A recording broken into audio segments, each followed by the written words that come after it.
तो महाराज जी, एक तो पहले आप ये बताइए कि धर्म है क्या? इससे जब दिखाई देता है जी। तो सत्य तो यह है कि मन को मोह लेता है वह दृश्य दिखाई देकर। सनातन ही है कि उसका एक सूक्ति मुझे याद आ रहा है, सर्वे भवन्तु सुखिना सर्वे सन्तु निरामया वसुधैव कुटुम्बकम। जब श्री श्री 1008 श्री विष्णु महायज्ञ हो रहा है तो उसका नाम कैसे रखा गया? विष्णु महायज्ञ है जी। और इस विष्णु महायज्ञ में मुख्य रूप से भगवान विष्णु की पूजा की जाएगी। जितनी अच्छाइयाँ मोबाइल में हैं उतनी बुराइयाँ भी मोबाइल में हैं। अब हमारे ऊपर निर्भर करता है कि हम उसको किस दृष्टि से देखें और कैसे प्रयोग करें। महाराज, इतना बड़ा यज्ञ सारा बन के तैयार है और जब यज्ञ होगा तो कई सारे युवा या कई सारी ऐसी युवतियां आएंगी जो इसकी परिक्रमा करेंगे। पाश्चात्य देशों का जो नकल करके अपनी परंपरा को नवयुवक भूलते चले जा रहे हैं, उनको यज्ञ के माध्यम से, कथा के माध्यम से हम अपने भारतीय संस्कृति परंपरा को बताने का प्रयास करते हैं। यज्ञ समाज को जोड़ता है, जोड़ करके समाज को एक नई दिशा देता है। नमस्कार, मैं हूं सूरज और आप देख रहे हैं नमस्कार पूर्वांचल। आज मैं भातपरानी विधानसभा के एक ऐसे गांव में उपस्थित हूं जिस गांव के रहने वाले युवा अपने तप, साधना और संस्कारों के बदौलत आज भारत देश के सभी प्रशासनिक पदों पर अपनी सेवा प्रदान कर रहे हैं। यह गांव है पूज्य बाबा श्री रैनाथ ब्रह्म जी महाराज की तपोस्थली ब्रंगता मिश्र। और इसी ब्रंगता मिश्र में इस गांव के सभी लोगों के नेतृत्व के बदौलत 11 नवंबर से 19 नवंबर तक श्री श्री 1008 श्री विष्णु यज्ञ का शुरुआत होने वाला है। और आज हमारे साथ इस यज्ञ के मुख्य पुरोहित, इस पूरे कार्यक्रम के नेतृत्वकर्ता पूज्य महाराज श्री श्याम सरर जी महाराज उपस्थित हैं। बहुत बहुत स्वागत सर आपका। महाराज जी, हम बात शुरू करें उससे पहले हम जानने का प्रयास करेंगे कि ये जो कार्यक्रम हो रहा है अपने यहाँ, जो यज्ञ हो रहा है श्री श्री 1008 श्री विष्णु यज्ञ महायज्ञ, इसके पीछे का मुख्य उद्देश्य क्या है? यह विष्णु महायज्ञ है जी। और इस विष्णु महायज्ञ में मुख्य रूप से भगवान विष्णु की पूजा की जाएगी जी।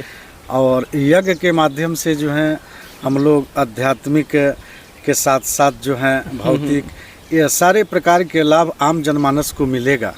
और यज्ञ समाज को जोड़ता है, जोड़ करके समाज को एक नई दिशा देता है। और साथ ही साथ यज्ञ से कई प्रकार के लाभ हैं जिसके कारण यह यज्ञ किया जा रहा है। यज्ञो वही श्रेष्ठतम कर्म, यज्ञ करना सबसे बड़ा श्रेष्ठ कर्म है, गीता में कहा गया है, इसलिए यज्ञ किया जा रहा है। अक्सर महाराज जी हम लोग देखते हैं कि कहीं यज्ञ होता है तो कहीं होता है श्री सचंदी महायज्ञ, कहीं होता है विष्णु महायज्ञ। ये यज्ञ का जो नाम होता है, नामों मतलब नाम कैसे रखा जाता है? ऐसे यहाँ जब श्री श्री 1008 श्री विष्णु महायज्ञ हो रहा है तो उसका नाम कैसे रखा गया? ये यज्ञ जिन देवता का होता है, जिनके निमित्त हम यज्ञ करते हैं जी।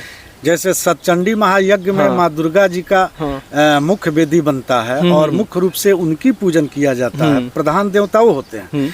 और रुद्र यज्ञ जब होता है तो उसमें भगवान शिव प्रधान देवता होते हैं और उनका पूजा किया जाता है। और ये है 1008 श्री विष्णु महायज्ञ, जिसमें मुख्य रूप से प्रधान देवता इसके भगवान विष्णु हैं और भगवान विष्णु का ही पूजन अर्चन वंदन होगा इस यज्ञ में। और इस यज्ञ से समाज को बड़ा लाभ है क्योंकि यह अपने आप में अद्वितीय यज्ञ है। तो प्रधान देवता विष्णु भगवान के होने के नाते इस यज्ञ का नाम विष्णु महायज्ञ रखा गया है। जी। महाराज जी, भारत देश बहुत पुराना देश है और ये तो साधु सन्यासियों का देश है, ऋषि महर्षियों का देश है। यज्ञ यहाँ बहुत प्राचीन समय से चलते आ रहा है। जब वर्तमान समय में यज्ञ का आयोजन हो रहा है तो प्राचीन समय की तुलना में इस वर्तमान समय में इस यज्ञ का समाज पे क्या प्रभाव पड़ने वाला है? यज्ञ तो वैदिक धर्म के अनुसार बहुत प्राचीन समयों से होता चला आ रहा है जी। हमारे शास्त्रों में, वेदों में, पुराणों में इसका बहुत ही वर्णन है। वेद में ज्ञान कर्म उपासना में 3 भागों में वेद को जो बांटा गया तो सारे मंत्र, उसके सारे ऋचाएं जो हैं यज्ञ से संबंधित बताया गया है। और यज्ञ चला ही आ रहा है ऋषि परंपरा के अनुसार। आज के समय में विशेष रूप से यज्ञ की बहुत बड़ी आवश्यकता है क्योंकि यज्ञ के माध्यम से ही हम जो यह वायु प्रदूषण हो रहा है और आप सब लोगों ने देखा ही कि कोरोना काल में कितना बुरा प्रभाव इन सब वायु प्रदूषण का पड़ा। तो आज जो यज्ञ हम कर रहे हैं उससे धूम्र प्रदूषण समाप्त हो रहा है और धूम्र प्रदूषण समाप्त होने के कारण आज हमारे स्वास्थ्य के ऊपर यज्ञ का बहुत बड़ा प्रभाव पड़ रहा है, जिसके कारण हम जल्दी बीमार नहीं पड़ेंगे, या अन्य जो भी हमारे अंदर जो कीटाणुआ हैं जो वायु में उड़ने वाले वह सब समाप्त होते हैं यज्ञ में जब हम आहुति देते हैं। और साथ ही साथ में हम पाश्चात्य देशों का जो नकल करके अपनी परंपरा को नवयुवक भूलते चले जा रहे हैं, उनको यज्ञ के माध्यम से, कथा के माध्यम से हम अपने भारतीय संस्कृति परंपरा को बताने का प्रयास करते हैं, जिसका प्रभाव समाज में पड़ता है। बिल्कुल महाराज जी, यज्ञ होता है तो जब घी डाली जाती है तो उससे वातावरण तो शुद्ध होता है, लेकिन कई सारे ऐसे लोग होते हैं जो सनातन धर्म के विरोध करने वाले होते हैं। वो कई बार ऐसे प्रश्न चिन्ह उठाते हैं कि जब इस प्रकार के बड़े कार्यक्रम जब हो रहे हैं तो इसका समाज पे क्या प्रभाव पड़ता है, समाज में रहने वाले जो लोग हैं उनकी आत्मा कैसे प्रभावित होती है इससे। आपने देखा होगा, उंगली उठाने के लिए तो संसार में कभी किसी ने किसी को छोड़ा भी नहीं, कुछ भी कह सकते हैं, लेकिन जो यज्ञ हैं, आप ये देखते होंगे आम की लकड़ियों से यज्ञ का कार्यक्रम किया जाता है। अन्य लकड़ियों में कार्बन बनता है, लेकिन आम की लकड़ी जब हम जलाते हैं तो उसमें परसेंट कार्बन आपको दिखाई नहीं देगा, और उसमें हम जग करेंगे, उसकी जितनी भी धुआं हमको लगे कभी नुकसान नहीं करता है। और उसमें हम तिल, जौ, घी, औषधियों को मिला करके जब आहुति प्रदान करते हैं तो उससे जो धुआं निकलता है, कई किलोमीटर के अंदर के वह सारे बैक्टीरिया वहाँ पर समाप्त हो जाते हैं। और रही बात, आपने बड़ी अच्छी प्रश्न किया सनातन की, तो सनातन का विरोध जो लोग करते हैं, सत्य तो यह है कि वो लोग सनातन के विषय में कुछ जानते ही नहीं है। एक सनातन ही है कि उसका एक सूक्ति मुझे याद आ रहा है, सर्वे भवन्तु सुखिना सर्वे सन्तु निरामया वसुधैव कुटुम्बकम। अरे सनातन ही है कि हम पेड़ को भी प्रणाम करते हैं, अतिथि कोई आ जाए तो अतिथि देवो भव कहते हैं, यहाँ तक कि पीपल को प्रणाम करते हैं, नीम को प्रणाम करते हैं। यानी कहा गया कि हमारे लिए सब पूजनीय हैं, सबका सम्मान करना कोई सिखाता है ना, तो वह सनातन है। और उसी सनातन के माध्यम से हम इतने विशाल यज्ञ करने जा रहे हैं। महाराज, इस महायज्ञ में तो रामलीला का भी मंचन होना है, तो आज के दौर में इस रामलीला का जब मंचन होगा तो युवा वर्ग पे विशेष तौर पे क्या प्रभाव पड़ने वाला है। हाँ, आपने बड़ी अच्छी प्रश्न किया है। आज के युवाओं को जो पहले रामलीला होता था उससे कुछ हट करके आजकल की रामलीलाएं की जा रही है। तमाम उपकरण आ गए हैं, या कलाकार भी बहुत ज़्यादा करके अभिनय अच्छा कर रहे हैं। आज जो युवाओं की बात आपने कहा, तो युवा समाज से भटकते हुए चले जा रहे हैं। कुछ इस देश में ऐसे ऐसे लोग हैं कि युवाओं को भटकाने का काम कर रहे हैं, उग्रता प्रदान कर रहे हैं, उनके अंदर क्रोध भरा जा रहा है। तो ये सारे चीज़ों का क्रोध सबसे बड़ा व्यक्ति के विनाश का कारण क्रोध बनता है। तो जो हम रामलीला करते यहाँ जो होगा, तो हमारे रामलीला में राम जी बनेंगे। राम जी ने हमको बताया कि प्रातः काल उठी के रघुनाथा, ना वही मातु पिता गुरु माथा। भगवान राम प्रातः काल उठते हैं, माता पिता के चरणों में प्रणाम करते हैं। उन्होंने ये सिखाया कि भाई भाई का क्या प्रेम हो, पत्नी पति का क्या रिश्ता होना चाहिए, साथ ही राजा और प्रजा का क्या रिश्ता होना चाहिए, राजनीति क्या होती है, ये असली श्री प्रभु श्री रामचंद्र जी ने बताया। तो जो अभिनय होगा इसमें, जो रामलीला का मंचन होगा, उसको नवयुवक देखेंगे तो उनके जीवन में प्रभाव पड़ेगा, उससे कुछ सीख मिलेगा, जिससे हमारा समाज सुधरेगा। नहीं, बिल्कुल महाराज, लेकिन आज के दौर में जो युवा अधिकांश मोबाइल फ़ोन में या सोशल मीडिया में ही उलझे हुए हैं, उन युवाओं को यहाँ तक कैसे लाया जा सकता है। सब आएंगे, चूँकि इतना सुंदर रामलीला का यहाँ पर मंचन होने जा रहा है। अयोध्या से बहुत बड़ी रामलीला मंडली आ रही है। और सत्य तो यह है कि यह जो मोबाइल है, जितना विकास का कारण बनता जा रहा है, उतने विनाश का भी कारण यह मोबाइल ही बनता जा रहा है। जितनी अच्छाइयाँ मोबाइल में हैं, उतनी बुराइयाँ भी मोबाइल में हैं। अब हमारे ऊपर निर्भर करता है कि हम उसको किस दृष्टि से देखें और कैसे प्रयोग करें। आज युवा मोबाइल देखते देखते अपने आँखों को कमज़ोर कर ले रहे हैं, अपनी पढ़ाई लिखाई पर भी ज़्यादा ध्यान नहीं दे रहे हैं। तो जब यज्ञ होगा, शिक्षा बहुत प्राचीन चीज़ है, और शिक्षा का उद्देश्य जो होता है, आत्म अनुभव शिक्षा का मुख्य उद्देश्य है। Self realisation in the basis of education. तो वह सारे व्यक्ति शिक्षित बने। यह सब रामचरितमानस की जब रामलीला होगा, उनको लोग देखेंगे, समझेंगे, तो अपने जीवन में उतारेंगे, और निश्चित रूप से मोबाइल के तरफ से थोड़ा मोह भंग होगा। महाराज जी, जब रामलीला का मंचन होता है तो उसमें से कौन सा ऐसा दृश्य होता है जो मानव पत्र को छू जाता है? हाँ हाँ, कितना अच्छा प्रश्न आपने कर दिया महाराज। रामलीला का सबसे मोहक दृश्य जो होता है वह भरत चरित्र होता है जी। अब भरत जी ने आजकल आप ये देख रहे हैं कि कुर्सी के लिए कितनी बड़ी मार पड़ी हुई है। बिल्कुल। लेकिन भरत चरित्र को देखिए, एक भाई उस गद्दी को पैरों से ठोक कर मार के दूसरे भाई को दे रहा और दूसरा भाई दूसरे भाई को दे रहा है। कुर्सी का किसी भी व्यक्ति को उसमें मोह नहीं है। तो भरत चरित्र जब हम लोग देखते हैं उसका अभिनय तो हृदय को छू जाता है। जो भरत चरित्र है दिव्य चरित्र है। नहीं, बिल्कुल महाराज जी, अगर इस प्रकार के रामलीला का मंचन समाज में होता रहा तो निश्चित तौर पे इसका सकारात्मक संदेश समाज में जाएगा ही। महाराज जी, रामलीला जो पहले होता था और वर्तमान में हो रहा है, तो पहले के रामलीला में और वर्तमान के रामलीला में क्या परिवर्तन है? जो पहले रामलीला हुआ करता था, हाँ, उसमें जो साधनों की कमियां महसूस की जाती थी जी। और आजकल के रामलीला में सारे उपकरण, सारे साधन मौजूद हैं जी। जिसके कारण जो कलाकार होते हैं बड़े अच्छे तरीके से अपना अभिनय करते हैं और जिसका समाज पर अच्छा प्रभाव पड़ता है और पड़ेगा ही। तो ये सारी चीजें हैं आज के और पहले में, ये सारे अंतर दिखाई दे रहा है। नहीं, बिल्कुल महाराज जी, आप तो हमेशा से महायज्ञ में सम्मिलित होते रहे हैं, इस प्रकार के महायज्ञ कराते भी रहे हैं। जब मंचों पे प्रभु श्री राम, लक्ष्मण, माता सीता, हनुमान, ये सभी लोग अपने किरदार में आते हैं तो सामने जो जन भावना रहती है, मातृशक्ति उपस्थित रहती है, उनके मन में कैसे विचार उत्पन्न होते हैं? जब इस प्रकार के दृश्य जब दिखाई देता है तो सत्य यह है कि मन को मोह लेता है वह दृश्य दिखाई दे करके। और वह राम जी का दर्शन, सीता जी का दर्शन, अन्य पात्रों का दर्शन, तो एक प्रकार के भक्तिमय माहौल सबके हृदय में प्रकट होता है और वह वातावरण भक्तिमय बन जाता है। तो जितनी माताएं बहनें या भाई लोग हैं, सबके मन में एक भक्ति का उद्गार होता है और भक्ति प्रकट होता है और धर्म के प्रति सारे लोगों की आस्थाएं बढ़ती है, सब लोग महसूस करते हैं। महाराज जी, आप तो लंबे समय से धार्मिक कार्यों में लगे हुए हैं। एक प्रश्न मैं पूछूंगा कि महाराज जी, धर्म क्या है? क्योंकि कई सारे लोगों के मन में धर्म को लेकर उलझन बना रहता है, वो समझ ही नहीं पाते हैं कि धर्म है क्या, क्या नहीं है। तो महाराज जी, एक तो पहले आप ये बताइए कि धर्म है क्या? बड़ी अच्छी बात आपने पूछा।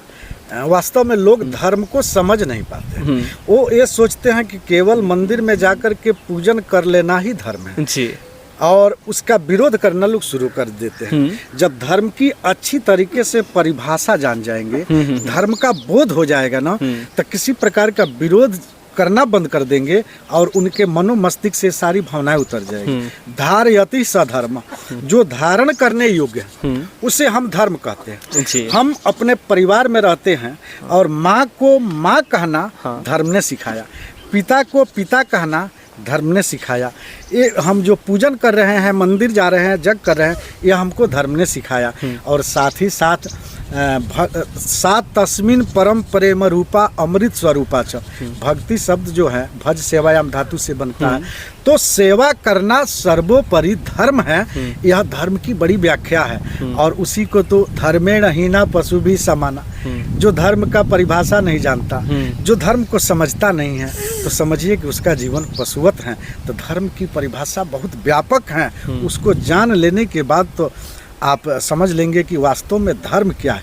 एक डेग भी हम लोग आगे बढ़ते हैं घर से ना, तो उसमें भी धर्म छुपा हुआ है। धर्म में तो कहता है कि हमारी बहन है, धर्म ही तो बता रहा है कि नहीं तो धर्म न रहे तो भाई बहन के लोग शादी करना शुरू कर देंगे। लेकिन आप कहे ना कि भाई से बहन की शादी करेंगे आप, तो कहेगा अरे हमारा धर्म थोड़े कहता है। क्योंकि धर्म का एक वहाँ पर डंडा लगा हुआ है। धर्म एक आपको उपदेश दे रहा है कि नहीं यह चीज अच्छा है, यह आपके लिए गलत है। तो जब धर्म को मानने लगेंगे ना, तो आप कभी गलत हो ही नहीं सकते, कभी गलत कर ही नहीं सकते। बिल्कुल, बस आप हृदय से धर्म को मानिए तो सही। तो ये सारी चीजें है धर्म की परिभाषा। महाराज जी, धर्म को मानने वाले जो लोग होते हैं, जो धार्मिक कार्यों को करते हैं, क्या वो धार्मिक कार्यों को करते हुए समाज को जोड़ते हैं, या फिर समाज में जब वो रहते हैं तो एक सीमित दायरे में बंध जाते हैं? नहीं, धर्म के कार्य करने वाला व्यक्ति सामाजिक होता है जी। और वह समाज को जोड़ने का प्रयास करता है। तोड़ने का प्रयास तो आजकल के तमाम नेताओं लोग कर रहे हैं जी। लेकिन जो धार्मिक व्यक्ति होता है वो सीमित कर कैसे रह सकता है?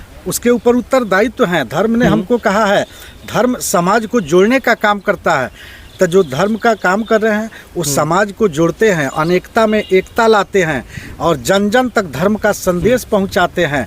और मातृवत पर्दारेषु परब द्रव्येषु लुष्टवत आत्मवत् सर्वभूतेषु यह पश्यति स पंडित, इस प्रकार के मन में भावनाओं को रख करके समाज की सेवा करते हैं। तो सीमित दायरे नहीं है, व्यापक है। जो धार्मिक होते हैं उनकी मनोवृत्ति व्यापक होती है। महाराज जी, इस इतने बड़े महायज्ञ के माध्यम से आप क्षेत्र के जनता को क्या संदेश देना चाहेंगे? आज हम यही संदेश देना चाहेंगे कि देखिए, आज जो है हम सभी लोग पाश्चात्य देशों का नकल कर रहे हैं। जो नई पीढ़ी है हमारी पश्चिमी देशों का नकल कर रही है, जिससे कि हमारी व्यवस्थाएं बिगड़ती चली जा रही है। हम मानवता को भूलते हुए चले जा रहे हैं। तो आज धर्म के माध्यम से, जग के माध्यम से हम जन जन को संदेश देना चाहते हैं कि हम राम कृष्ण के वंशज हैं, हम ऋषियों के संतान हैं। हम अपनी संस्कृति, अपनी परंपरा को न भूलें और आइए हम सब मिलकर के यज्ञ में रामलीला का दर्शन करें, साथ ही साथ में दिव्य राम कथा का दर्शन करें, श्रवण करें और जग भगवान की परिक्रमा करते हुए अपने नवयुवक पीढ़ियों को अपनी संस्कृति और सभ्यता का भान करावें। और सब लोग मिल करके और जय श्री राम कहते हुए प्रभु के चरणों में नमस्कार करें। महाराज जी, एक प्रश्न और मैं पूछना चाहूँगा, क्योंकि बड़ी संख्या में दर्शक भी आते हैं, उनके अंदर में इस प्रकार के धार्मिक कार्यों के प्रति एक लगाव भी होता है। उनकी अपनी प्रमुख जिम्मेदारी क्या होनी चाहिए? जैसे सारे दर्शक आते हैं अपना जी, तो जो हम कर रहे हैं हाँ, सबको वह करना चाहिए जी। ये सबकी जिम्मेवारियां बनती है। धर्मो रक्षति रक्षिता, हम धर्म की जब रक्षा करते हैं तो धर्म भी हमारा रक्षा करता है। तो सबकी जिम्मेवारियां बनती है कि सब लोग समाज को एक अच्छी दिशा देने का प्रयास करें और किसी के बहकावे में न आवे। कोई उग्रता सिखाता है, कोई आपको क्रोधित होकर के, उग्र होकर के गलत कामों की तरफ प्रेरणा देता है। तो ऐसे लोगों से सारे धार्मिक लोगों को, सारे आस्थावान लोगों को सबका कर्तव्य है कि ऐसे गलत विचारों से अलग करके उनको अच्छे मार्ग पर लाने का प्रयास करें और सबको जो है प्रभु श्री राम से जोड़ते हुए मन में धार्मिक आस्था भावनाओं को भरे, जिससे वह व्यक्ति गलत रास्ता को न अपनावे। सबका उद्देश्य, सबका कर्तव्य। बिल्कुल महाराज जी, आज हम लोग जिस गांव में उपस्थित हैं, इस गांव का नाम है बनकता मिसिर। और बनकता मिसिर भात प्राणी विधानसभा का एक ऐसा गांव है महाराज जी, जिस गांव में रहने वाले युवा आज भारत के लगभग सभी बड़े प्रशासनिक पदों पे हैं और अपनी सेवा दे रहे हैं। तो महाराज जी, आप कामाख्या शक्तिपीठ से चढ़ के इस बनकता मिसिर गाँव में आए हैं। इस यहाँ के वातावरण को आपने देखा, यहाँ के लोगों को आपने देखा, कैसा लगा आपको? बहुत अच्छा लगा। यहाँ आए हम तो मुख्य रूप से जानकी घाट बड़ा स्थान, भगवान श्री राम की पावन नगरी अयोध्या से शिक्षा दीक्षा लिए जी। और माई के भक्त हैं, कामाख्या शक्तिपीठ माता जी की ही पूजा मैं करता हूँ। वहाँ से चलकर अचानक यहाँ आना हुआ, लेकिन यहाँ आने के बाद यहाँ के लोग बहुत अच्छे हैं। अच्छे नहीं रहते तो सब लोग इतने बड़े कार्यक्रम जो देवरिया जनपद में यहाँ होने जा रहा है, सब लोग सहयोग कैसे करते, बहुत अच्छे हैं और सबका सहयोग है। पूरे क्षेत्र की जन सैलाब आ रही है हमसे मिलने के लिए और सब लोग सहयोग कर रहे हैं। तो तब जा कर के ये रैनाथ ब्रह्म जी की तपोस्थली है जी। बहुत तपोस्थली यहाँ तो वह संत रहे हैं कि उनकी तपस्या के बल पर यह देश चलता था। ऐसे ऐसे संत लोग इस स्थान पर, अरे देवों को भूमि देव राहवा बाबा, यहाँ वत्स ऋषि जी महाराज, ऐसे ऐसे संत इस इधर पवारी जी महाराज, तो संतों की नगरी रही हुई है। बहुत अच्छा यहाँ के लोग हैं और सबको बहुत बहुत साधुवाद है, धन्यवाद है। महाराज जी, कोई भी व्यक्ति जब किसी भी कार्यक्रम में आता है, विशेष तौर पे गांव के रहने वाले जो लोग होते हैं, वो पहले सोचते हैं कि हमें वहां जाने पे सबसे बड़ा लाभ क्या मिलने वाला है। तो एक लाभ बता दीजिए कि वो इस यहाँ के जो सामान्य नागरिक हैं जो इस महायज्ञ में आएंगे तो उनको क्या लाभ मिलेगा? बहुत अच्छा बात कहा आपने।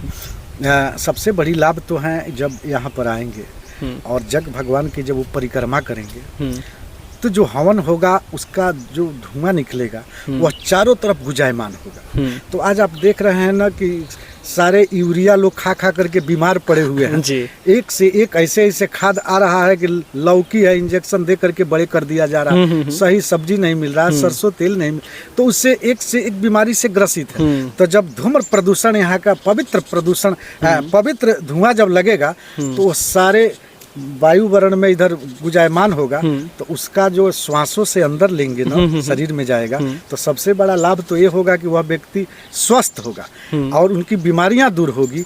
और साथ साथ जब नंगे पैर चलेंगे और ताली बजा करके कीर्तन करते हुए, तो उससे सबसे बड़ा लाभ है कि ब्लड प्रेशर ठीक हो जाएगा, शुगर कंट्रोल होगा, और साथ ही साथ में किडनी से परेशान व्यक्ति भी ठीक होंगे। जब धुआं वहाँ तक जाएगा तो इसे ठीक होंगे। और जग में कथा सुनेंगे तो प्रभु श्री राम के चरित्र से एक जीवन जीने की कला सीखेंगे। वो ये सारे लाभ हैं। नहीं, बिल्कुल महाराज जी, इतना बड़ा यज्ञ सारा बन के तैयार है, और जब यज्ञ होगा तो कई सारे युवा या कई सारी ऐसी युवतियाँ आएंगी जो इसकी परिक्रमा करेंगे।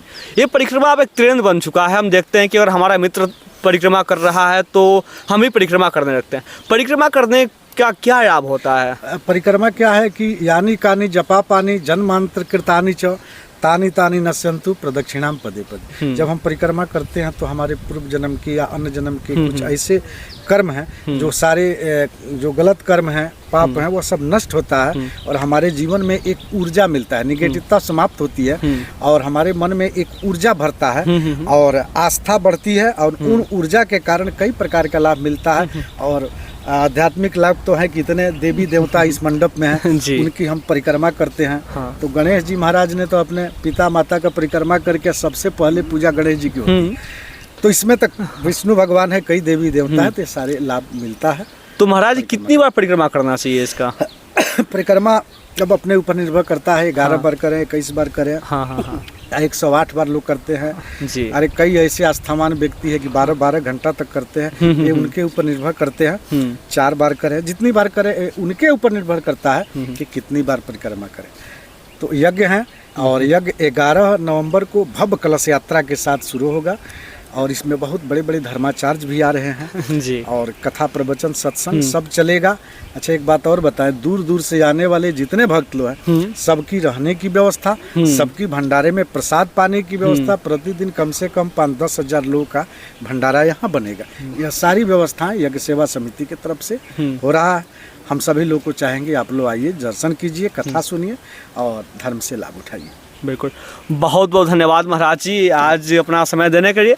आज हमारे साथ खास बातचीत करने के लिए पूज्य श्री श्याम सर जी महाराज उपस्थित हैं, जिनसे आज हमने खास बातचीत किया। और आपने देखा भी होगा, सुना भी होगा कि बनकता मिश्री एक ऐसा गांव जो बाबा रैनाथ ब्रह्म जी महाराज की तपोस्थली रही है। यहाँ 11 नवंबर से श्री श्री 1008 श्री विष्णु महायज्ञ की शुरुआत होनी है और 11 नवंबर को एक भव्य कलश यात्रा भी करना महाराज जी ने भी आग्रह किया ही है और आपको बुलाया ही है। आप भरी से भरी संख्या में यहाँ आइए, इस कार्यक्रम में जुड़िए और आपके अंदर भी जो हो सकता है, जो सामर्थ्य है, आप यहाँ आके योगदान करिए और इस बड़े महायज्ञ का आप भी हिस्सा बनिए। आप सभी का बहुत बहुत धन्यवाद।